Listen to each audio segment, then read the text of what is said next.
SLC ವಿದ್ಯಾರ್ಥಿಗಳಂತ ಪೂರ್ವ ಸಿದ್ಧತಾ ಪರೀಕ್ಷೆಯಲ್ಲಿ ಬಂದಂತ ಪ್ರಶ್ನೆ ಪತ್ರಿಕೆಯನ್ನು ತಮ್ಮ ಜೊತೆ ಡಿಸ್ಕಷನ್ ಮಾಡ್ತಿದ್ದೇನೆ. ಇವತ್ತಿನ ದಿವಸ 4 ಅಂಕದ ಪ್ರಶ್ನೆಗಳನ್ನು ನೋಡೋಣ. 4 ಅಂಕದ ಪ್ರಶ್ನೆಗಳಲ್ಲಿ ಮೊದಲ ಪ್ರಶ್ನೆ 34. ಕೊಟ್ಟಿರೋ ರೇಖಾತ್ಮಕ ಸಮೀಕರಣಗಳ ಜೋಡಿಗೆ ನಕ್ಷೆ ವಿಧಾನದ ಮುಖಾಂತರ ಪರಿಹಾರಗಳನ್ನ ಕಂಡುಹಿಡಿಯಿರಿ. ಇಲ್ಲಿ 2 ಸಮೀಕರಣಗಳನ್ನು ಕೊಟ್ಟಾರ. ಈ ಸಮೀಕರಣಗಳನ್ನು ಉಪಯೋಗ ಮಾಡಿಕೊಂಡು ನಕ್ಷೆಯನ್ನು ತೆಗೆಯುವುದರ ಮುಖಾಂತರ ನಾವೇನ್ ಮಾಡೋಣ, ಪರಿಹಾರಗಳನ್ನ ಕಂಡುಹಿಡಿಯೋಣ. ಹೆಂಗ? 2 ರೇಖೆಗಳು ಒಂದನ್ನೊಂದು ಛೇದಿಸಿದಾಗ ಕೇವಲ ಒಂದು ಪರಿಹಾರ, ಅದಕ್ಕೆ ಅನನ್ಯ ಪರಿಹಾರ ಅಂತ ಕರೀತಾರೆ. 2 ರೇಖೆಗಳು ಒಂದರಲ್ಲೊಂದು ಐಕ್ಯವಾದಾಗ ಅವುಗಳಿಗೆ ಏನಂತ ಕರೀತಾರೆ? ಅನೇಕ ಪರಿಹಾರಗಳು. ಯಾಕಂದ್ರೆ ರೇಖೆಗಳು ಒಂದರಲ್ಲೊಂದು ಐಕ್ಯ ಆದಾಗ ಸಾಕಷ್ಟು ಪರಿಹಾರಗಳು ಇರ್ತಾವೆ. ರೇಖೆಗಳು ಒಂದನ್ನೊಂದು ಸಮಾಂತರವಾಗಿ ಛೇದಿಸಿದಾಗ ಅಲ್ಲಿ ಯಾವುದೇ ರೀತಿಯ ಪರಿಹಾರಗಳು ಇರುವುದಿಲ್ಲ. ಹಾಗಾಗಿ ಇಲ್ಲಿ ನಕ್ಷೆ ವಿಧಾನದ ಮುಖಾಂತರ ನಾವೇನು ಒಂದು ಟೇಬಲ್ ಅನ್ನ ಹಾಕೊಳ್ಳೋಣ. x y. ಸೊ ಇಲ್ಲಿ ನಾವು ಗ್ರಾಫ್ ನಕ್ಷೆಯನ್ನು ತೆಗಿಬೇಕಾದ್ರೆ ನಮ್ಮ ಗ್ರಾಫ್ ನಕ್ಷೆನ ಎಂತ ಓದೋದ್ರೆ ಸರಳ ರೇಖಾತ್ಮಕ ಸಮೀಕರಣಗಳು. ಸರಳ ರೇಖಾತ್ಮಕ ಸಮೀಕರಣಗಳು ಅಂತಂದ್ರೆ ಕೊಟ್ಟಂತ ಗ್ರಾಫ್ ನಕ್ಷೆಯಲ್ಲಿ ರೇಖೆಗಳು ಹೆಂಗ್ ಬರ್ತಾವ ಅಂತಂದ್ರೆ ನೇರವಾಗಿ ಬರ್ತಾವ. ಸೊ ಸರಳ ರೇಖೆಗಳು ಬರೋದ್ರಿಂದ ಒಂದು ಸರಳ ರೇಖೆಯನ್ನು ರಚಿಸಲು ನಮಗೆ ಎಷ್ಟು ಬಿಂದುಗಳ ಅವಶ್ಯಕತೆ ಅಂತಂದ್ರೆ ಕೇವಲ 2 ಬಿಂದುಗಳ ಅವಶ್ಯಕತೆ. ಹಾಗಾಗಿ ಗ್ರಾಫ್ ನಕ್ಷೆಯಲ್ಲಿ ಹಾಕುವಾಗ 3-4 ಅಂಶಗಳು ತೆಗೆದುಕೊಳ್ಳುವ ಅವಶ್ಯಕತೆ ಇಲ್ಲ. ಕೇವಲ 2 ಅಂಶಗಳನ್ನು ತೆಗೆದುಕೊಂಡ್ರೆ ಸಾಕು. ಏನದು? x ಅಂದ್ರೆ 0. ಇಲ್ಲ, x ಅಂದ್ರೆ 0, y is equal to 5. So 0 y ಜೊತೆ ಸೇರಿದ್ರೆ y ವ್ಯಾಲ್ಯೂ y ನೇ ಇರ್ತದೆ. y is equal to ಎಷ್ಟು ಬಂತು? 5. So y is equal to 5. ನಾವು y ವ್ಯಾಲ್ಯೂ ನೇ 0 ಅಂತ ತಗೊಳ್ಳೋಣ. y ವ್ಯಾಲ್ಯೂ 0 ತಗೊಂಡ್ರೆ x plus y is equal to 5. x plus y is equal to 0. 5ಕ್ಕೆ 5. ಹೀಗಾಗಿ x is equal to ಎಷ್ಟು ಬಂತು ಇಲ್ಲಿ? 5. x is equal to 5. ಇಲ್ಲಿ ಒಂದು table x y. x is equal to ಮತ್ತೆ 0 ತಗೋತೀನಿ. 2 into 0 minus y is equal to 4. 2 into 0 0. 2 into 0 0 minus y is equal to 4. ಯಾವಾಗಲೂ ಚರಾಕ್ಷರಗಳು ಋಣಾತ್ಮಕ ಇಲ್ಲ ಅಂತ ನೋಡ್ಕೋಬೇಕು ನಾವು. ಸೊ ಮೈನಸ್ y ನ ಏನ್ ಮಾಡ್ಕೊಂಡ್ಬಿಡಮಿ, ಪ್ಲಸ್ y ಅಂತ ಮಾಡ್ಕೊಂಡ್ರೆ ಪ್ಲಸ್ 4 ಏನಾಗ್ತದೆ ಇಲ್ಲಿ? ಮೈನಸ್ 4 ಆಗ್ತದ. ಹೀಗಾಗಿ x ವ್ಯಾಲ್ಯೂ 0 ಆಗಿದ್ದಾಗ y ವ್ಯಾಲ್ಯೂ ಈ ಸಮೀಕರಣಕ್ಕೆ ಏನಾಗಿರ್ತದ? ಮೈನಸ್ 4 ಆಗಿರ್ತದೆ. ಹಾಗೆ ಇನ್ನೊಂದ್ಸಲ 2x minus y is equal to 4. ಇವಾಗ ನಾವು y ವ್ಯಾಲ್ಯೂ ತಗೊಳ್ಳಮಿ 0 ತಗೊಳ್ಳೋಣ. 2x minus y ಅಂದ್ರೆ 0 is equal to 4. So 2x is equal to 4. 2 1 2 2 x is equal to ಎಷ್ಟಿತ್ತು? 2. x is equal to 2. ನೋಡಿ, ನಿಮಗೆ 2 ಸಮೀಕರಣಗಳದ್ದು ಟೇಬಲ್ ಅನ್ನ ಸಿಗ್ತದೆ. ಇವುಗಳನ್ನು ಉಪಯೋಗಿಸಿಕೊಂಡು ನಾವು ಏನ್ ಮಾಡ್ಬೇಕು? ಇಲ್ಲಿ ಗ್ರಾಫ್ ನಕ್ಷೆನ ಹಾಕಬೇಕು. ಇಲ್ಲಿ ಕೇವಲ ಒಂದ್ಸಲ x ಅಂದ್ರೆ 0, ಒಂದ್ಸಲ y ಅಂದ್ರೆ 0. x ಅಂದ್ರೆ 0, y ಅಂದ್ರೆ 0 ಇಷ್ಟು ತಗೊಂಡ್ರೆ ಸಾಕು. ಇಲ್ಲಿ ಗ್ರಾಫ್ ನಕ್ಷೆಯನ್ನ ಈ ರೀತಿ ರಚಿಸಿಕೊಳ್ಳುವಾಗ ಸ್ವಲ್ಪ ಲಕ್ಷ್ಯ ವಹಿಸಬೇಕು ನಾವು. ಏನು?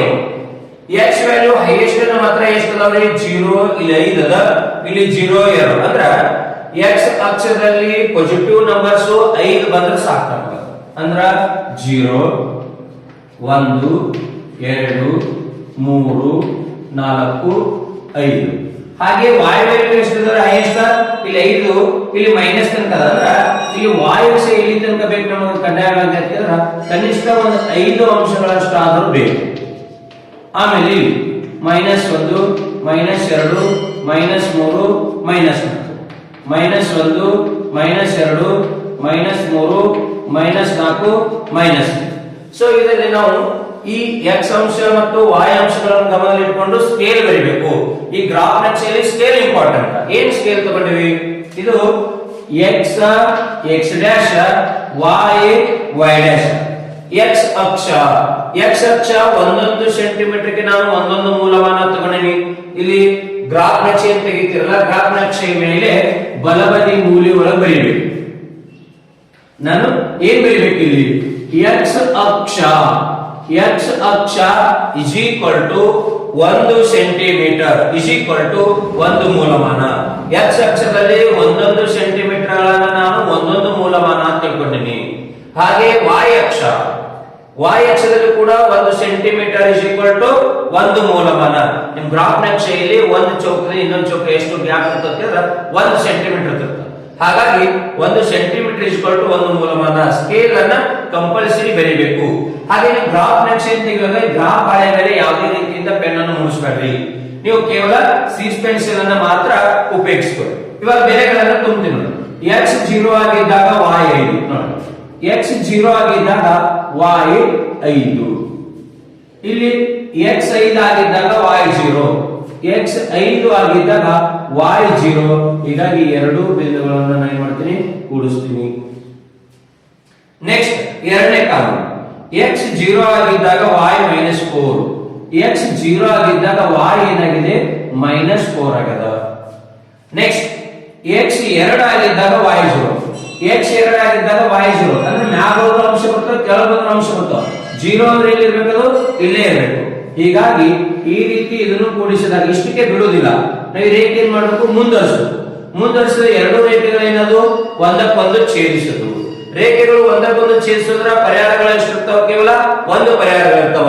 ನೀವು ಇದು ಯಾವುದು ಸಮೀಕರಣ, ಇದು x plus y is equal to 5, ಇದು 2x minus y is equal to 4. ಈ ರೀತಿಯಾಗಿ ಬರೋದು. ಗ್ರಾಫ್ ನಕ್ಷೆಯಲ್ಲಿ ನೀವು ಬಲಬದಿಗೆ ಮೇಲ್ತುದಿಯಲ್ಲಿ ಏನ್ ಮಾಡಬೇಕು, ಸ್ಕೇಲ್ ಬರೀಬೇಕು. ಹಾಗೆ ಈ ಎರಡು ಲೆಕ್ಕಗಳನ್ನು ಮಾಡಿಬಿಟ್ರೆ ನಿಮಗೆ 4 ಅಂಕಗಳು ದೊರೆಯುತ್ತವೆ. ಪ್ರಶ್ನೆ ನಂಬರ್ 35. ಒಂದು ಎಕ್ಸ್ಪ್ರೆಸ್ ರೈಲು ಎ ಮತ್ತು ಬಿ ಎರಡು ಪಟ್ಟಣಗಳ ನಡುವಿನ ದೂರ 132 ಕಿಲೋಮೀಟರ್ ಅನ್ನು ಕ್ರಮಿಸಲು ಪ್ಯಾಸೆಂಜರ್ ರೈಲಿಗಿಂತ 1 ಗಂಟೆ ಕಡಿಮೆ ತೆಗೆದುಕೊಳ್ಳುತ್ತದೆ. ಇಲ್ಲಿ ಎರಡು ಟ್ರೈನ್ ಅದಾವ. ಒಂದು ಪ್ರಶ್ನೆ ನಂಬರ್ 35 ಪ್ಯಾಸೆಂಜರ್ ರೈಲು, ಒಂದು ಪ್ಯಾಸೆಂಜರ್ ರೈಲು ಅದ, ಇನ್ನೊಂದು ಯಾವುದು ಅಂತ ಕೇಳಿದ್ರೆ ಎಕ್ಸ್ಪ್ರೆಸ್ ರೈಲು. ಎಕ್ಸ್ಪ್ರೆಸ್ ರೈಲು. ಸೊ ಪ್ಯಾಸೆಂಜರ್ ರೈಲು ಎಕ್ಸ್ಪ್ರೆಸ್ ರೈಲಿಗಿಂತ ಸಾವಕಾಶ ಹೋಗ್ತದೆ. ಅವ್ರೇನ್ ಹೇಳ್ಯಾರ ನಮಗ, ಎಕ್ಸ್ಪ್ರೆಸ್ ರೈಲು ಪ್ಯಾಸೆಂಜರ್ ರೈಲಿಗಿಂತ ಎಷ್ಟು ಗಂಟೆ ಕಡಿಮೆ ತೆಗೆದುಕೊಳ್ಳುತ್ತದೆ, 1 ಗಂಟೆ ಕಡಿಮೆ ತೆಗೆದುಕೊಳ್ಳುತ್ತದೆ. ಯಾವಾಗ ಎಕ್ಸ್ಪ್ರೆಸ್ ರೈಲಿನ ಸರಾಸರಿ ಜವಗಿಂತ ಪ್ಯಾಸೆಂಜರ್ ರೈಲಿನ ಸರಾಸರಿ ಜವಗಿಂತ 11 ಕಿಲೋಮೀಟರ್ ಹೆಚ್ಚಾದಾಗ, ಅಂದ್ರ ಪ್ಯಾಸೆಂಜರ್ ರೈಲು x ಕಿಲೋಮೀಟರ್ ಅಂದ್ರ ಒಂದು ತಾಸಿಗೆ ಇಂತಿಷ್ಟು ಕಿಲೋಮೀಟರ್ ಹೋಗ್ತಿರ್ತದ. ಅದೇ ನಮಗೆ ಎಕ್ಸ್ಪ್ರೆಸ್ ರೈಲ್ ಏನಾಗ್ತದೆ x + 11, ಯಾಕಂದ್ರ ಅದಕ್ಕಿಂತ 11 ಕಿಲೋಮೀಟರ್ ಸ್ಪೀಡ್ ಹೋಗ್ತದೆ. ಅಂದ್ರೆ ಒಂದು ತಾಸಿಗೆ 20 ಕಿಲೋಮೀಟರ್ ಹೋದ್ರೆ ಇದು ಒಂದು ತಾಸಿಗೆ 31 ಕಿಲೋಮೀಟರ್ ಹೋಗ್ತದೆ. ಈ ಎರಡೂಗಳನ್ನ ಸರಾಸರಿ ನೋಡ್ಲಿಕ್ಕೆ ಏನಿರ್ತದೆ, ವ್ಯತ್ಯಾಸ 1 ಗಂಟೆ ಬರ್ತದೆ. ಸೊ ಬರೆದುಕೊಳ್ಳೋದು ಹೆಂಗ, ಸೊ ದೂರ ಎಷ್ಟ್ರಿ, ದೂರ 132 ಕಿಲೋಮೀಟರ್. ಅಂದ್ರ ಎ ದಿಂದ ಬಿ ಗೆ ಬರ್ಬೇಕಾದ್ರೆ 132 ಕಿಲೋಮೀಟರ್. ನಮ್ಮ ಪ್ಯಾಸೆಂಜರ್ ರೈಲು ಒಂದು ವೇಗದಲ್ಲಿ ಹೊರಟದ. ಎಕ್ಸ್ಪ್ರೆಸ್ ರೈಲು ಏನ್ ಮಾಡ್ತದ, ಆ ರೈಲು ಎಷ್ಟು ಸ್ಪೀಡ್ ಹೊಂಟದ ಅದಕ್ಕಿಂತ 11 ಕಿಲೋಮೀಟರ್ ಸ್ಪೀಡ್ ಹೋಗ್ತದೆ. ಹಾಗಾದ್ರೆ ಬರೀ ಮೆಥಡ್ ಹೆಂಗ, 132 ಕಿಲೋಮೀಟರ್ಗಳನ್ನ ಪ್ಯಾಸೆಂಜರ್ ರೈಲು x ಸ್ಪೀಡ್ ಒಳಗೆ ಹೋದ್ರ, ಅದೇ 132 ಕಿಲೋಮೀಟರ್ ನ ಎಕ್ಸ್ಪ್ರೆಸ್ ರೈಲು x + 11 ಕಿಲೋಮೀಟರ್ ಸ್ಪೀಡ್ ದಾಗ ಹೋದ್ರ, ಇದು ಹೋಗುವಂತ ವೇಗ ಇದು ಹೋಗುವಂತ ಇದು ಎಷ್ಟು, ಈಗ 10 ತಾಸು ತಗೊಂಡ್ಬಿಟ್ಟು ಇದು ಎಷ್ಟು ತಗೋತದ, 9 ತಾಸು ತಗೋತದ. ಇದು 8 ತಾಸು ತಗೊಂಡದಂದ್ರೆ ಇದು 7 ತಾಸು ತಗೋತದೆ. ಯಾಕಂದ್ರ ಅವುಗಳ ನಡುವಿನ ವ್ಯತ್ಯಾಸ ಎಷ್ಟು ಕೇಳಾರ ಅವರು, 1 ಗಂಟೆ ಕೇಳಾರ. ಸೊ ಇವಾಗ ನಾವು ಎರಡು ಸಮೀಕರಣಗಳನ್ನು ವ್ಯತ್ಯಾಸ ಮಾಡ್ಬೇಕಾದ್ರೆ ಮೊದಲು ಏನ್ ತೆಗಿಬೇಕಂತ, ಇಲ್ಲಿ ಲಸ ತೆಗಿಬೇಕು. ಏನು, x × x + 11, ಇಲ್ಲಿ x + 11 ಮಲ್ಟಿಪಲ್ ಮಾಡಬೇಕು. ಈ ಕಡೆ ಏನ್ ಮಾಡಬೇಕು, x ಗೆ ಮಲ್ಟಿಪಲ್ ಮಾಡಬೇಕು. 132 × x 132x ಪ್ಲಸ್ 11 2 22 2 ಕೈಲ 11 3 33 2 35 11 11 3 14. ಸೊ 1952. ಇಲ್ಲಿ ಮೈನಸ್ ಇದೆ, -132 × x -132x is equal to ಎಷ್ಟಿತ್ತು, 1. ಸೊ ಇಲ್ಲಿ +132x 132 -x. ಸೊ 1 ಕಳೆದಾಗ 0. ಏನು ಉಳಿತು, 1452 divided by x × x x² x × 11 11x is equal to 1. Cross multiple ಮಾಡಿದಾಗ 1452 is equal to x² + 11x. ಸಮೀಕರಣನ ಸರಿ ಮಾಡ್ತೀವಿ. +1452 ಆ ಕಡೆ ಬಂತಂದ್ರ -1452 ಅಂದ್ರ x² + 11x - 1452 is equal to 0. ಇಲ್ಲಿ ಮೈನಸ್ 1452 ಮೈನಸ್ 1452. ಸೊ ನಮಗೆ ಏನ್ ಬೇಕು? ಪದ ಪ್ಲಸ್ ಬೇಕು. ಹಾಗಾದ್ರೆ ಪ್ಲಸ್ ಯಾವ ಚಿಹ್ನೆಯೊಂದಿಗೆ ಗುಣಿಸಿದ್ರೆ ಮೈನಸ್ ಆಗ್ತದೆ? ಮೈನಸ್ ಒಂದಿಗೆ ಗುಣಿಸಿದ್ರೆ ಮೈನಸ್ ಆಗ್ತದ. ಹಾಗಾದ್ರೆ ಗುಣಿಸಿದ್ರ 1452 ಆಗಬೇಕು, ವ್ಯತ್ಯಾಸ ಮಾಡಿದ್ರೆ 11 ಆಗಬೇಕು. ಅವು ಸಂಖ್ಯೆಗಳು ಯಾವುವು ಅಂತ ಹೇಳಿದ್ರೆ 44 ಮತ್ತು 33. 44 ಗುಂಡ್ಲೆ 33 ಮಾಡಿದ್ರೆ 1452. 44 33 ಕಳೆದ್ರೆ ಎಷ್ಟಿತ್ರಿ? 11. ಅಂದ್ರ ಇಲ್ಲಿ ಬರೀ x square plus 44x minus 33x minus 1452 is equal to 0. ಗುಣಿಸಿದ್ರೆ 1452, ಇಲ್ಲಿ ಕಳೆದ್ರೆ 11. 44 33 1452, 44 33 ಕಳೆದ್ರೆ 11. ಇದೊಂದು ಜೋಡಿ, ಇದೊಂದು ಜೋಡಿ. ಇಲ್ಲಿ ಏನ್ ಕಾಮನ್ ಬರ್ತದೆ ಅಂತಂದ್ರೆ x ಕಾಮನ್ ಬರ್ತದೆ. x plus 44. ಇಲ್ಲಿ ಮೈನಸ್ 33 ಅನ್ನ ಕಾಮನ್ ತಗೋತೀನಿ. ಮೈನಸ್ 33 ಅನ್ನ ಕಾಮನ್ ತಗೊಂಡ್ರೆ ಏನಾಗುತ್ತೆ? 33 ಒಂದೇ 33. ಸೊ ಮೈನಸ್ ಕಾಮನ್ ತೆಗೆದ್ರಿಂದ ಒಳಗೆ ಮೈನಸ್ ಇದ್ದಿದ್ದು ಏನಾಗ್ತದೆ? ಇಲ್ಲಿ ಪ್ಲಸ್ ಆಗ್ತದೆ. ಇಲ್ಲಿ 44 ಏನ್ ಬರ್ತು? x plus 44 x minus 33 x is equal to plus 44 ಹೊರಗೆ ಬಂದ್ರೆ ಮೈನಸ್ 44. ಇಲ್ಲಿ x ಇಸ್ ಈಕ್ವಲ್ ಟು 33. ನಾವು ಜವಾಬ್ ಮಾಡ್ತಿದ್ದೇವೆ. ಸೊ ವೇಗವನ್ನು ನಾವು ಯಾವಾಗ ಋಣಾತ್ಮಕವಾಗಿ ಹೇಳೋದಿಲ್ಲ, ನಾವು ವೇಗವನ್ನು ಎದರೊಳಗೆ ಹೇಳ್ತೇವೆ ಅಂತಂದ್ರೆ ಇಲ್ಲಿ ಧನಾತ್ಮಕವಾಗಿ ಹೇಳ್ತೇವೆ. ಹಾಗಾದ್ರೆ ಪ್ಯಾಸೆಂಜರ್ ರೈಲು ಏನಾಗಿತ್ತು? x. ಪ್ಯಾಸೆಂಜರ್ ರೈಲು ವೇಗ ಎಷ್ಟು ಅಂತ ಹೇಳಿದ್ರೆ 33. ಸಪೋಸ್ ಅವರು ಎಕ್ಸ್ಪ್ರೆಸ್ ರೈಲಿನ ವೇಗ ಎಷ್ಟು ಅಂತ ಹೇಳಿದ್ರೆ ಅಂತಂದ್ರ ಈ x ಅಂದ್ರೆ 33, ಅದಕ್ಕೆ ಏನ್ ಮಾಡ್ಬೇಕು? 11 ಅನ್ನ ಕೂಡಿಸ್ಬೇಕು. ಎಷ್ಟಾಗ್ತದೆ? 44 ಆಗ್ತದ. ಅದಕ್ಕೆ ಅವ್ರು ಕೇಳಿದ್ದು ಪ್ಯಾಸೆಂಜರ್ ರೈಲು 33 ಕಿಲೋಮೀಟರ್ ಪರ್ ಅವರ್, ಎಕ್ಸ್ಪ್ರೆಸ್ ರೈಲು 44 ಕಿಲೋಮೀಟರ್ ಪರ್ ಅವರ್ ಆಗ್ತದ. ಇದೇ 35ರಲ್ಲಿ ಇನ್ನೊಂದು ಅಥವಾ ಕ್ವಶನ್ ಕೊಟ್ಟಾರ. ಏನು? 1 divided by x plus 4 minus 1 divided by x minus 7 is equal to 11 divided by 30. ಇಲ್ಲಿ x ಮತ್ತು y ಬೆಲೆಗಳನ್ನು ಕಂಡುಹಿಡಿಯಬೇಕು. ಇಲ್ಲಿ ಕೂಡ ಲಸ ತೆಗೆದು ಏನಾಗ್ತದೆ? ಲಸ x plus 4 into x minus 7. ಇಲ್ಲಿ ಈ ಕಡೆ x minus 7, ಈ ಕಡೆ x plus 4. So x minus 7 ಯಾಕಂದ್ರೆ 1 ರಲ್ಲಿ ಮಲ್ಟಿಪಲ್ ಆದಾಗ ಇಲ್ಲಿ minus 1 into x minus x minus plus minus. So 1 4 4 is equal to 11 divided by 30. ಇಲ್ಲಿ minus x plus x cancel ಆಗ್ತವ. ಏನು ಹೇಳ್ತೀವಿ? minus 7 plus 4 minus 11 divided by x into x x square. x into minus 7 minus 7x. 4 into x plus 4x. 4 into 7 4 28 is equal to ಏನು ಕೊಟ್ಟಾರ ಅವರು? 11 divided by 30. ಇಲ್ಲ. So ಈ ಒಂದನೇ ಪದದಿಂದ ಎರಡು ಪದಗಳ ಗುಣಾಕಾರ, ಎರಡನೇ ಪದದಿಂದ ಎರಡು ಪದಗಳಿಗೆ ಗುಣಾಕಾರ. ಸೊ ಇಲ್ಲಿ minus 11 divided by x square by x square 7 4 ಕಳೆದ್ರೆ ಏನೈತಿ? Minus 3x. ಇಲ್ಲಿ minus 28 is equal to 11 divided by 30. Cross multiple ಮಾಡ್ತೀನಿ. 11 3 33 330 is equal to 11 into x square 11 x square 11 3 33x. So ಇಲ್ಲಿ 11 ಗುಂಡ್ಲೆ 28 ಮೈನಸ್ 28 ಅಂದ್ರೆ 28 ಎರಡು ಕೈಲ 28 ಅಂದ್ರೆ 28 ಒಂದೆರಡು 30. ಇಲ್ಲಿ ಈ ಮೈನಸ್ ಅನ್ನ ಆ ಕಡೆ ತಗೊಂಡು ಹೋಗ್ತೀವಿ. ಏನಾಗ್ತದೆ ನೋಡಿ? 11x square minus 33x minus 308 minus 330 ಆ ಕಡೆ ಬರ್ತಂದ್ರ ಪ್ಲಸ್ 330 ಇಸ್ ಈಕ್ವಲ್ ಟು 0. ಏನು ಹೇಳ್ತೀವಿ? 11x square minus 33x minus 330 plus 308 minus 330ರೊಳಗ 308 ಅನ್ನ ಕಳೆದು ಎಷ್ಟು ಉಳಿತದ? 30ರೊಳಗ 300ಕ್ಕೆ 300 ಆಯ್ತು. 30ರೊಳಗ 8 ಕಳೆದ್ರೆ ಎಷ್ಟು ಉಳಿತದೆ? 22 ಎಷ್ಟು ಉಳಿದ್ರೆ 22 ಇಸ್ ಈಕ್ವಲ್ ಟು ಏನಿತ್ತು 0. ಇಲ್ಲಿ ದೊಡ್ಡ ಇ ಪ್ಲಸ್ ಇರೋದ್ರಿಂದ ನಾವು ಪ್ಲಸ್ ಚಿಹ್ನೆಯನ್ನು ತಗೋಬೇಕು. 11 33 27 ಇವೆಲ್ಲವೂ ಏನದಾವ ಅಂತಂದ್ರ 11 ಮಲ್ಟಿಪಲ್ ಅದಾವ.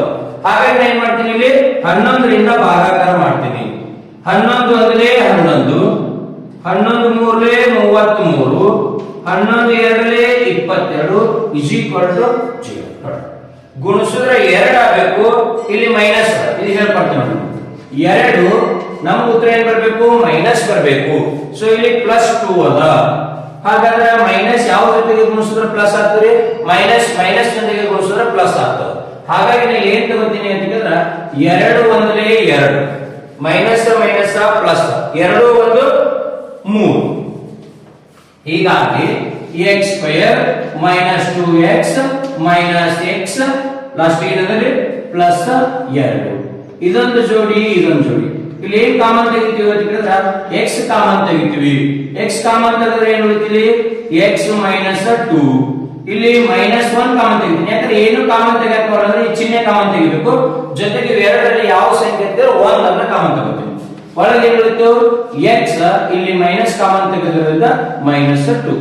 ಸೊ ಇಲ್ಲಿ x ಮೈನಸ್ 2, ಇಲ್ಲಿ x minus 1, x is equal to 2, x is equal to 1, x is equal to 2 or x is equal to 1. ಇಲ್ಲಿ ನಿಮಗೆ x ನ ಬೆಲೆ 1 ಅಥವಾ 2. ನೆಲದ ಮೇಲೆ 10 ಅಡಿ ಎತ್ತರ ಇರುವ ಒಂದು ಸಿಲಿಂಡರ್ ಆಕೃತಿಯ ಕಟ್ಟಡದ ಮೇಲೆ, ಇಲ್ಲಿ ಸಿಲಿಂಡರ್ ಆಕೃತಿಯ ಒಂದು 10 ಫೀಟ್ ಎತ್ತರ ಇರತಕ್ಕಂತ ಒಂದು ಕಟ್ಟಡ ಅದ. ಈ ಕಟ್ಟಡದ ಮೇಲೆ ಶಂಕುವಿನ ಆಕೃತಿ ಗೋಪುರವನ್ನು ಜೋಡಿಸಿ ಇದರ ಮ್ಯಾಗ ಶಂಕುವಿನ ಆಕಾರದ ಒಂದು ಏನದ ಗೋಪುರವಿದೆ. ಒಂದು ಕಟ್ಟಡ ನಿರ್ಮಿಸಿದ ಅದೇ ನೆಲದ ಮೇಲಿನ ಒಂದು ಬಿಂದುವಿನಿಂದ P ಎನ್ನತಕ್ಕಂಥ ಬಿಂದುವಿನಿಂದ ಸಿಲಿಂಡರ್ ಮೇಲ್ಭಾಗದ ಅಂಚಿಗೆ ನೋಡಿದ್ರೆ ಇಲ್ಲಿ ಎಷ್ಟು ಡಿಗ್ರಿ ಉಂಟಾಗ್ತದ ಅಂತ ಹೇಳಿದ್ರೆ 30 ಡಿಗ್ರಿ ಉಂಟಾಗ್ತದ.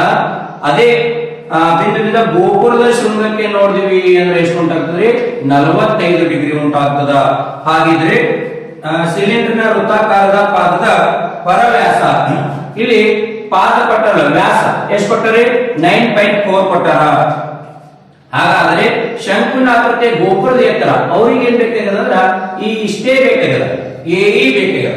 ಸೊ AE ಅನ್ನ ಕಂಡುಹಿಡಿಯಬೇಕು. ನಾವು ಮೊದಲು ಏನ್ ಮಾಡ್ಕೋಬೇಕು ಅಂತಂದ್ರ ಇಲ್ಲಿ ಈ ಬಾವು ಎಷ್ಟು ಕೊಟ್ಟಾರಿ, 10 ಕೊಟ್ಟಾರ. ಈ ಬಾವು ಗೊತ್ತಿಲ್ಲ. ಹಾಗಾದ್ರೆ ಮೊದಲ ಈ ಟ್ರಿಗ್ನೋಮೆಟ್ರಿ ಫಂಕ್ಷನ್ಸ್ ಗಳನ್ನ ಯೂಸ್ ಮಾಡ್ಕೊಂಡು ರೈಟ್ ಆಂಗಲ್ ಟ್ರಯಾಂಗಲ್ ಅನ್ನು ಯೂಸ್ ಮಾಡಿ ಈ ಮೊದಲ DP ಎಷ್ಟು ಅದ ಅನ್ನೋದನ್ನ ಕಂಡುಹಿಡಿಯಿರಿ. ಇಲ್ಲ ತ್ರಿಭುಜ CDP ನಲ್ಲಿ ಏನಾಗಿದೆ ಕೋನ D 90 ಡಿಗ್ರಿ ಆಗ್ಯದ. ಸೊ ಇಲ್ಲಿ ಕೋನ D 90 ಡಿಗ್ರಿ ಆಗದ ಅಂದಕರ ನಾನು ಇಲ್ಲಿ ನಿಂತ್ಕೊಂಡಕ್ರ ಕೋನ P. ಸೊ ಕೋನ P ಇಲ್ಲಿ ಥೀಟಾ ಯೂಸ್ ಮಾಡ್ಕೊಂಡ್ರ ಅಭಿಮುಖ ಬಾಹು ಗೊತ್ತದ, ಅದನ್ನು ಯೂಸ್ ಮಾಡ್ಕೊಂಡು ಏನ್ ಕಂಡುಹಿಡಿತೀನಿ, ಇಲ್ಲಿ ಪಾರ್ಶ್ವಭಾವವನ್ನು ಕಂಡುಹಿಡಿತೀನಿ. ಅಂದ್ರ tan theta is equal to CD divided by DP. tan 30 degree is equal to CD ಅಂದ್ರೆ ಎಷ್ಟು ಕೊಟ್ಟಾರೆ, 10 ಕೊಟ್ಟಾರ. ನಮಗೆ ಬೇಕಾಗಿದ್ದು BP. ಸೊ tan 30 ಅಂದ್ರೆ ಏನು, 1 divided by √3 is equal to 10 divided by DP. Cross multiple ಮಾಡ್ತೀನಿ. DP is equal to 10√3. DP ಎಷ್ಟು ಬಂದ್ರೆ ಇದು 10√3. 10√3 ಅಂದ್ರೆ √3 ಅಂದ್ರೆ ವ್ಯಾಲ್ಯೂ ಕೊಟ್ಟಾರ. ಏನ್ ಕೊಟ್ಟಾರ, √3 ಅಂದ್ರ 1.73 ಅಂತ ಕೊಟ್ಟಾರ. ಮಲ್ಟಿಪಲ್ ಇದ್ರೆ 10 ಅಂತಂದ್ರ ಇಲ್ಲಿ ಒಂದು 0 ಎಕ್ಸ್ಟ್ರಾ ಬರ್ತದೆ, 2 ಸ್ಥಾನ ಬಿಟ್ಟು ಚುಕ್ಕಿ ಇಟ್ಟಿವಿ ಏನಾಗ್ತದೆ 17.3 ಆಗ್ತದೆ. ಹೌದು, DP 17.3 ಆಯ್ತು. ಟೋಟಲ್ ಇದು ವ್ಯಾಸ ಏನ್ ಕೊಟ್ಟಾರ ಅಂದ್ರೆ 9.4. ಸೊ ವ್ಯಾಸ 9.4 ಕೊಟ್ಟಾರ ಅಂದ್ರೆ ನಮಗೆ ಏನ್ ಬೇಕು, ತ್ರಿಜ್ಯ ಬೇಕು. ತ್ರಿಜ್ಯ ಏನ್ ಹೇಳ್ತದ್ರಿ, ವ್ಯಾಸದ ಅರ್ಧದಷ್ಟು ಇರುತ್ತದೆ. ಅಂದ್ರ 9.4 ಅನ್ನು 2 ಭಾಗ ಮಾಡಬೇಕು. 2 ಒಂದೇ 2 4 8 ಎಷ್ಟು ಉಳಿತ್ರಿ, 1 ಉಳಿತು. ಸೊ ದಶಮಾನ ಬಿಂದು 14 ಆಯ್ತು. 2 7 14 ಅಂದ್ರ ಇಲ್ಲಿ ತ್ರಿಜ್ಯ ಎಷ್ಟು ಬಂತಂದಿದ್ದು 4.7. ಹಾಗಾದ್ರೆ ಇಲ್ಲಿ 4.7, ಇಲ್ಲಿಂದ ಇಲ್ಲಿಗೆ 17.3 ಅಂದ್ರೆ ಇದು ಇಡೀ ಬಾಹು ಆಯ್ತು. ಇಡೀ ಬಾಹು ಯಾವುದು, BD. BD ಅನ್ನು ತಗೋ, BD + ಪ್ಲಸ್ ಇದು ಯಾವುದು ಡಿಪಿ. ಬಿಡಿ ಮತ್ತು ಡಿಪಿ, ಬಿಡಿ ಮತ್ತು ಡಿಪಿ ಎರಡು ಕೂಡಿಸಿದ್ರೆ ಏನ್ ಬರ್ತದ ಅಂತಂದ್ರೆ ಬಿಪಿ ಬರ್ತದ. ಸೊ ಬಿಡಿ ಎಷ್ಟು ಬಂದದ್ರಿ ತ್ರಿಜ್ಯ 4.7 ಪ್ಲಸ್ ಡಿಪಿ ಈ ಪಾರ್ಶ್ವಭಾವ ಎಷ್ಟು ಬಂತು 17.3. So is equal to BP 17 4 21.7.3 total ಎಷ್ಟಾಯ್ತು ಅಂತಂದ್ರೆ 22. ಬಿಪಿ ಎಷ್ಟಾಯ್ತು ಅಂತ ಕೇಳಿದ್ರೆ 22. ಅಂದ್ರ ಇಲ್ಲಿಂದ ಇಲ್ಲಿಗೆ ಭಾವ ಎಷ್ಟು ಫೂಟ್ ಅದ ಅಂತ ಕೇಳಿದ್ರೆ 22 ಫೂಟ್ ಅದ. ಇವಾಗ ಒಂದು ಟ್ರಿಗ್ನೋಮೆಟ್ರಿಕ್ ಫಂಕ್ಷನ್ಸ್ ಮತ್ತೆ ಯೂಸ್ ಮಾಡ್ಕೊಳ್ಳೋಣ. ಯಾವ ತ್ರಿಭುಜವನ್ನು ತಗೊಳ್ಳೋಣ ಅಂತ ಕೇಳಿದ್ರೆ ತ್ರಿಭುಜ ಎಬಿಪಿ. ತ್ರಿಭುಜ ಎಬಿಪಿ ನಲ್ಲಿ ಈ ತ್ರಿಭುಜ ಎಬಿಪಿ ನಲ್ಲಿ ತಗೊಂಡ್ರೆ ಇದು ಕೂಡ ಏನಾಗ್ತದೆ ಲಂಬ ಕೋನ ತ್ರಿಕೋನ ಆಗ್ತದ. ಹಾಗಾದ್ರೆ ಕೋನ ಬಿ ಎಷ್ಟಾಯ್ತು 90 ಡಿಗ್ರಿ. ಕೋನ ಬಿ 90 ಡಿಗ್ರಿ.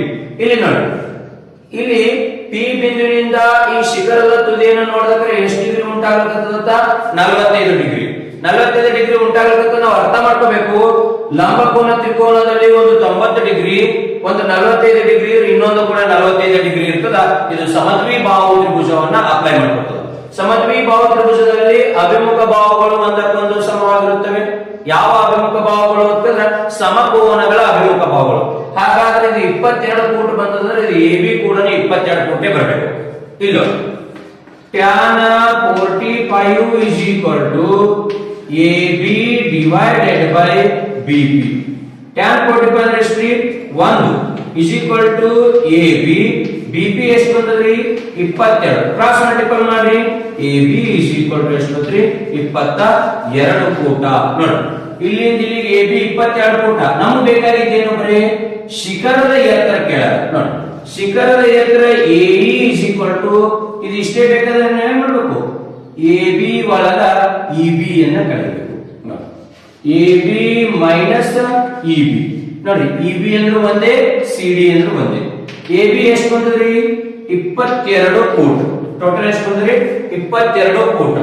ಹಾಗಾದ್ರೆ ಇಲ್ಲಿ EB ಅಂದ್ರೆ ಏನು CD ಎಷ್ಟು ಫುಟ್ ಕೊಟ್ಟಿದ್ರು 10 ಫುಟ್ ಕೊಟ್ಟಿದ್ರು. ಸೊ ಇದ್ರೊಳಗೆ ನಾವು 10 ಅನ್ನ ಕಳೆಯಬೇಕು. ಎಷ್ಟು ಉಳಿತು ನಮಗೆ 12 ಫೀಟ್. ಹಾಗಾದ್ರೆ ನಮಗೆ ಕೊಟ್ಟಂತ ಈ ಶಿಖರದ ಎತ್ತರ ಎಷ್ಟಾಗಲ್ಲ ಅಂತ ಕೇಳಿದ್ರೆ 12 ಫೂಟ್ ಎತ್ತರ ಆಗಿದೆ.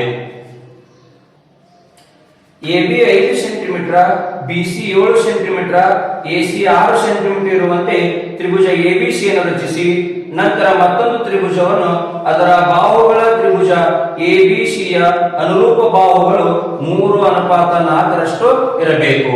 ಇಲ್ಲಿ ನಾವು ಒಂದು ತ್ರಿಭುಜವನ್ನ ರಚಿಸಬೇಕಾಗ್ತದೆ. ಸೊ ABC ತ್ರಿಭುಜ ಇದರೊಳಗೆ ಪಟ್ಟಂತೆ ಯಾವ್ದಾದ್ರು ಒಂದು ದತ್ತಾಂಶಗಳ ಮೊದಲು ಏನ್ ಮಾಡಬೇಕು ಅಂದ್ರೆ ಕಚ್ಚಾ ಚಿತ್ರ ಹಾಕಬೇಕು. ABC ಅಂತ AB ಎಷ್ಟು ಕೊಟ್ಟಾರ 5, BC ಎಷ್ಟು ಕೊಟ್ಟಾರ 7, AC 6. ಈ ರೀತಿ ನಾವೇನ್ ಮಾಡಬೇಕು BC ಅನ್ನ ಸ್ಕೇಲ್ ಸಹಾಯದಿಂದ 7 ಸೆಂಟಿಮೀಟರ್ ಅನ್ನು ರಚಿಸಬೇಕು. ಇದು B, ಇದು C. ಹಾಗೆ ಇಲ್ಲಿ AB ಎಷ್ಟು ಕೊಟ್ಟರೆ 5 ಸೆಂಟಿಮೀಟರ್. ನಾವು ತ್ರಿಜ್ಯದ ಸಹಾಯದಿಂದ 5 ಸೆಂಟಿಮೀಟರ್ ರೇಖೆಯನ್ನ ಈ ರೀತಿ ಏನ್ ಮಾಡ್ಬೇಕಾಗ್ತದ ಕತ್ತರಿಸಬೇಕಾಗ್ತದೆ. ಹಾಗೆ AC ಎಷ್ಟು ಕೊಟ್ಟರೆ 7 ಸೆಂಟಿಮೀಟರ್ ಅಲ್ಲ, ಇಲ್ಲಿ C ಬಿಂದುವಿನ ಮೇಲೆ ಇಟ್ಕೊಂಡು 7 ಸೆಂಟಿಮೀಟರ್ ಏನ್ ಮಾಡ್ಬೇಕು ನಾವು ಈ ರೀತಿ ಕತ್ತರಿಸಬೇಕು ಎರಡು ಕಂಸಗಳನ್ನ. ಸೊ ಇವಾಗ ಈ ಬಿಂದುವನ್ನ ಸೇರಿಸಬೇಕು, ಇಲ್ಲಿ ಈ ಬಿಂದುವನ್ನ ಈ ಬಿಂದುವಿಗೆ ಸೇರಿಸಿದಾಗ ನಿಮ್ಗೆ ಏನಾಯ್ತು ABC ತ್ರಿಭುಜ ರಚನೆ ಆಯ್ತು. ಅವ್ರು ಏನ್ ಕೇಳ್ತಾರ 3/4 ಅಂದ್ರೆ 3:4. ಇಲ್ಲಿ ಅರ್ಥ ಮಾಡ್ಕೋಬೇಕು, ಈ ರೀತಿ ಸಮರೂಪ ತ್ರಿಭುಜಗಳನ್ನು ಕೇಳಿದಾಗ ನೀವು 3/4 7/5 ಏನಾದ್ರೂ ಕೊಡ್ಲಿ, ಕೊಟ್ಟಾಗ ಎರಡು ಅಂಶಗಳಲ್ಲಿ ಯಾವುದ್ರ ವ್ಯಾಲ್ಯೂ ಜಾಸ್ತಿ ಅದ 4 ಜಾಸ್ತಿ ಅದ ನೀವೇನ್ ಮಾಡ್ಬೇಕು, ಇಲ್ಲಿ ಒಂದು ಲಘು ಕೋನ, ಇದಕ್ಕೆ ಲಘು ಕೋನ ಆಗುವಂಗ ರಚಿಸಿಕೊಂಡು 4 ಭಾಗಗಳನ್ನು ಕತ್ತರಿಸಬೇಕು. 1 2 3 4. ಅದರೊಳಗೆ ಛೇದ ಎಷ್ಟು ಕೊಟ್ಟಿರ್ತಲ್ಲ ಅಷ್ಟನ್ನ ಕೊನೆಯ ಬಿಂದುವಿಗೆ ಕಂಪಲ್ಸರಿ ಸೇರಿಸಬೇಕು. ಇಲ್ಲಿ 4 ಅದ. ಸೊ 4ನೇ ಬಿಂದುವನ್ನು ನಾವೇನ್ ಮಾಡಬೇಕು, ಇಲ್ಲಿ ತಂದು ಕೂಡಿಸಬೇಕು. ಒಟ್ಟು ಛೇದ ಯಾವಾಗ ಕೊಡ್ತಾರೆ ಅದನ್ನ ಕೊನೆಯ ಬಿಂದುವಿಗೆ ಸೇರಿಸಬೇಕು.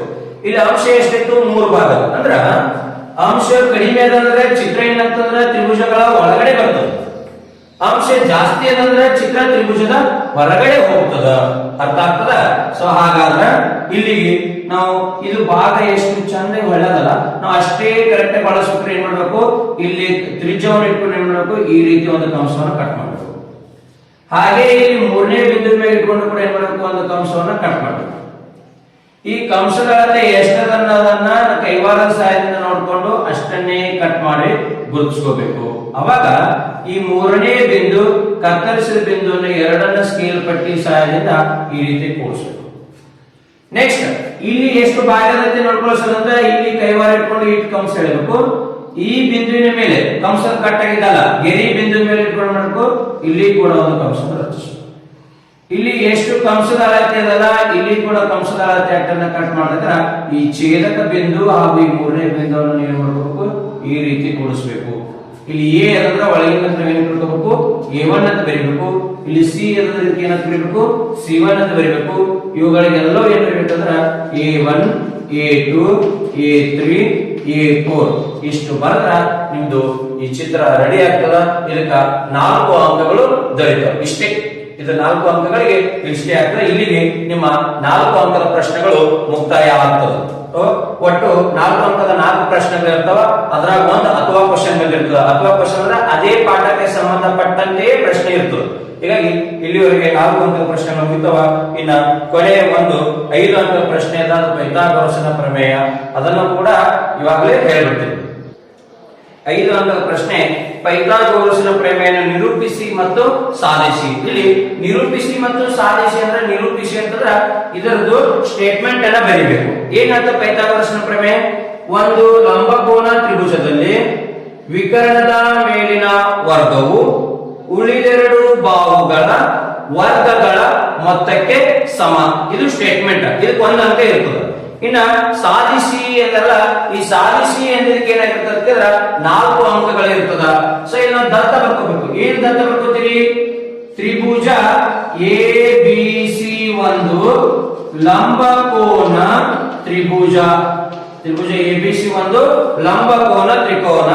ಅದರೊಳಗೆ ಏನ್ ಕೊಡ್ತಾರೆ ನಿಮ್ಗ, ಕೋನ B = 90 ಡಿಗ್ರಿ. ಕೋನ B = 90 ಡಿಗ್ರಿ. ಏನ್ ಸಾಧಿಸಲಿಕತ್ತಾರ, ಸಾಧನೀಯ. ಸಾಧನೀಯ ಏನ್ ಹೇಳ್ತಾರ, ವಿಕರ್ಣದ ಮೇಲಿನ ವರ್ಗವು AC² ಉಳಿದೆರಡು ಬಾಹುಗಳ ವರ್ಗಗಳ ಮೊತ್ತ ಅಂದ್ರ AB² + BC². ನಮ್ಗೆ ಇಷ್ಟಕ್ಕೆ ಲೆಕ್ಕ ಮಾಡಕ್ ಬರಂಗಿಲ್ಲ. ನಾವ್ ಏನ್ ಮಾಡ್ಕೋತೀವಿ ಅಂತಂದ್ರೆ ಇಲ್ಲೊಂದು ರಚನೆಯನ್ನ ಮಾಡ್ಕೋತೀವಿ. ಏನ ರಚನೆ ಮಾಡ್ಕೋತೀವಿ, ಆ ರಚನೆ ಏನಾಗದ ಅಂತ ಕೇಳಿದ್ರೆ ಇಲ್ಲಿ BD ರೇಖೆಯು AC ರೇಖೆಗೆ ಲಂಬವಾಗ್ಯದ. ಸೊ BD ಲಂಬ AC.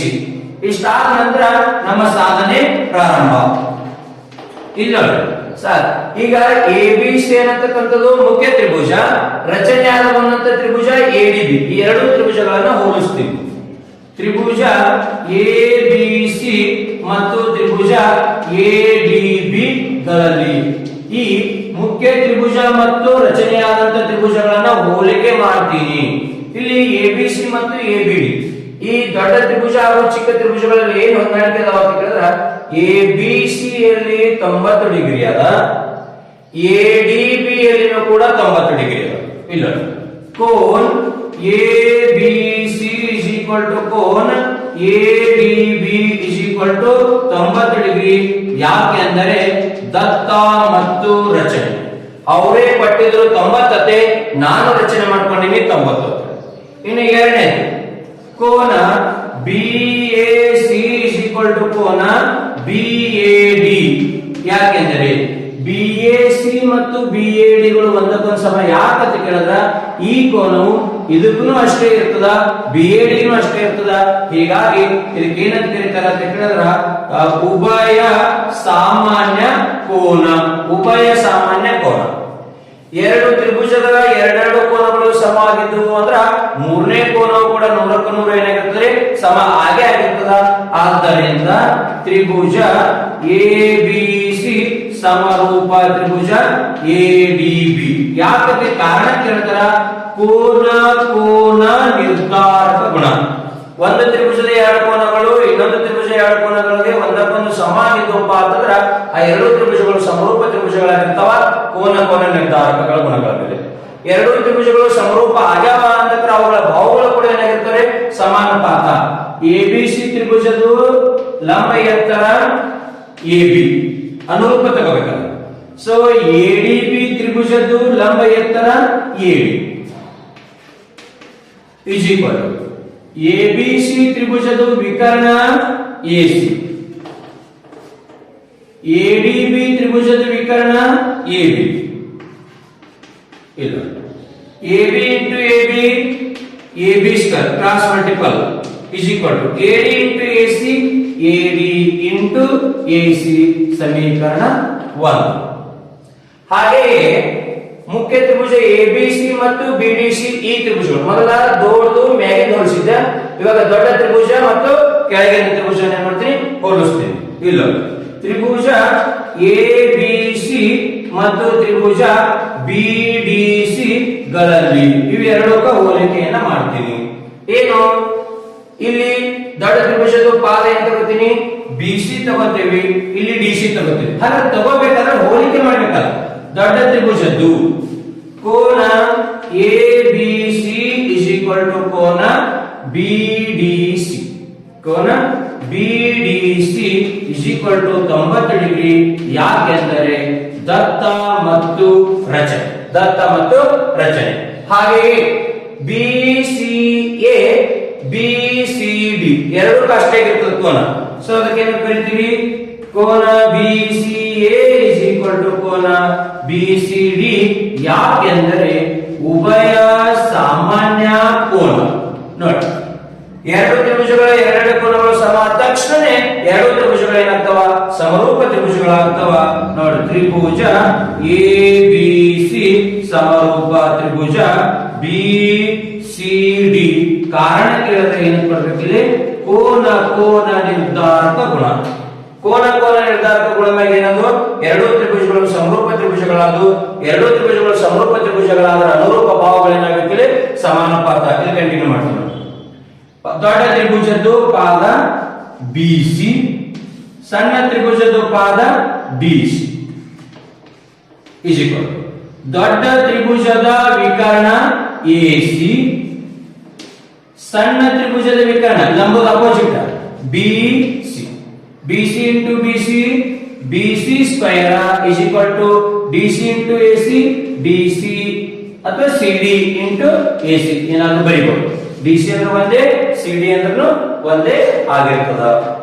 ನೆಕ್ಸ್ಟ್ ಇದು ಇಕ್ವೇಶನ್ ನಂಬರ್ 2. ಇವಾಗ ಏನ್ ಮಾಡೋದು ಸಮೀಕರಣ 1 ಮತ್ತು ಸಮೀಕರಣ 2 ಅನ್ನು ಕೂಡಿಸಲಾಗಿ ಹೆಂಗ ಎಡಕ್ಕಿಂದ ಎಡಕ AB square plus BC square. ಇಲ್ಲಿ ಏನ್ ಮಾಡ್ತದ ಎಡಿ ಇಂಟು ಎಸಿ ಪ್ಲಸ್ ಇಲ್ಲಿ ಏನ್ ಮಾಡ್ತದ ಸಿಡಿ ಇಂಟು ಎಸಿ. ಇಲ್ಲ AB square plus BC square is equal to ಇಲ್ಲಿ ಎಸಿ ಇದೆ, ಇಲ್ಲಿ ಎಸಿ ಇದೆ, ಎಸಿ ಕಾಮನ್ ತೆಗಿತೀವಿ. ಇಲ್ಲಿ ಏನು ಉಳಿತು ಎಡಿ, ಇಲ್ಲಿ ಏನು ಉಳಿತು CD. AB square plus BC square is equal to AC, AD plus CD ಈ ಎರಡು ಭಾವಗಳು ಕೂಡಿಸೋದು ಏನ್ ಬರ್ತದ್ರಿ AC into AC. AB square plus BC square is equal to ಏನಾಗಿರ್ತದ ಎಸಿ ಸ್ಕ್ವೇರ್. ಅವರು ಕೇಳಿದ್ದು ಇದೆ. ವಿಕರ್ಣದ ಮೇಲಿನ ವರ್ಗವು ಉಳಿದೆರಡು ಬಾಹುಗಳ ವರ್ಗಗಳ ಮೊತ್ತಕ್ಕೆ ಸಮ. ಇಷ್ಟು ಪ್ರಮೇಯ ನಿರೂಪಣೆ ಹಾಗೂ ಪೂರ್ತಿ ಪ್ರಮೇಯ ಬಿಡಿಸಿದ್ರೆ ನಿಮ್ಗೆ 5 ಅಂಕಗಳು ದೊರೆಯುತ್ತವೆ. ಓಕೆ, ಇಲ್ಲಿವರೆಗೆ ಪೂರ್ವ ಸಿದ್ಧತಾ ಪರೀಕ್ಷೆಯಲ್ಲಿ ನಡೆದಂತ ಎಲ್ಲಾ ಪ್ರಶ್ನೆಗಳನ್ನು ತಮ್ಮ ಜೊತೆ ಡಿಸ್ಕಷನ್ ಅನ್ನು ಮಾಡಿದ್ದೀನಿ. ಈ ಪೂರ್ವ ಸಿದ್ಧತಾ ಪರೀಕ್ಷೆಯಲ್ಲಿ ಬಂದಂತ ಎಲ್ಲಾ ಪ್ರಶ್ನೆಗಳು ಹಾಗೂ ಮಾದರಿ ಪ್ರಶ್ನೆ ಪತ್ರಿಕೆಯಲ್ಲಿ ಬಂದಂತ ಎಲ್ಲಾ ಪ್ರಶ್ನೆಗಳನ್ನ ನೀವೇನ್ ಮಾಡ್ಬೇಕು ಗಮನದಲ್ಲಿಟ್ಟುಕೊಂಡು ಒಂದ್ಸಲ ಎರಡೂ ಪ್ರಶ್ನೆಗಳನ್ನ ಅನಲೈಸಿಸ್ ಮಾಡಿಕೊಂಡು ಅಭ್ಯಾಸ ಮಾಡಿದ್ದೇ ಆಗಿದ್ದಲ್ಲಿ ನಾಳೆ ವಾರ್ಷಿಕ ಪರೀಕ್ಷೆಯಲ್ಲಿ ಅತಿ ಹೆಚ್ಚು ಅಂಕಗಳನ್ನು ನೀವು ಪಡಿಬಹುದಾಗ್ತದ. ಓಕೆ, ಇಲ್ಲಿ ತನಕ ನಿಮ್ಗೆ ಈ ಪ್ರಶ್ನೆ ಪತ್ರಿಕೆಯನ್ನು ಇಷ್ಟ ಆಗಿದ್ರ ಲೈಕ್ ಮಾಡಿ, ತಮ್ಮ ಅಭಿಪ್ರಾಯಗಳು ಏನಾದ್ರೂ ಇದ್ರ ಕಾಮೆಂಟ್ ಮುಖಾಂತರ ತಿಳಿಸ್ಬೇಕಂತ ಕೇಳ್ತಾ ಇದ್ದೀನಿ.